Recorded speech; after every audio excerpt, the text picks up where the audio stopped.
Apart from the physiological measurements that we have covered in previous videos, EEGs, EMGs, EOGs, heart rate, body temperature, and galvanic skin response, there are 3 other ways to study alertness and sleep.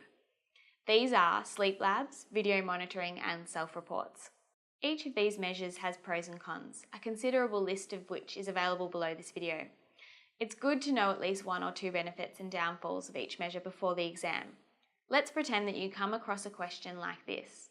Apart from physiological responses, name and describe one method used to study levels of alertness and sleep. Now we know that the physiological responses are things like EEG, EMG, EOG, heart rate, body temperature, and galvanic skin response, so we can't use those. So to get the 2 marks here, you would need to both name one of sleep labs, video monitoring, or self-report, and then provide an adequate description of how it is used. You could say something like this. One way to study levels of alertness and sleep is to use self-report measures.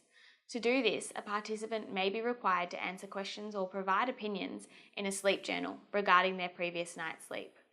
Now that's great and a relatively easy 2 marks, but there may be a follow-up question that requires you to hold a bit more knowledge. It could be something like this. List one strength and weakness of the strategy chosen in the question above. None of the strategies that we have talked about in this video are perfect, so each of them has numerous pros and cons. To continue our response in regard to self-reports, we could say something like this. Strength. Self-reports consider the thoughts and feelings of the participant, which may result in a more conclusive finding. Weakness. Results of self-reports are highly subjective and are contingent on the reliability of the participant. These may seem a little confusing right now, but with a bit of practice they'll get easier and easier. Thanks for watching and happy studying.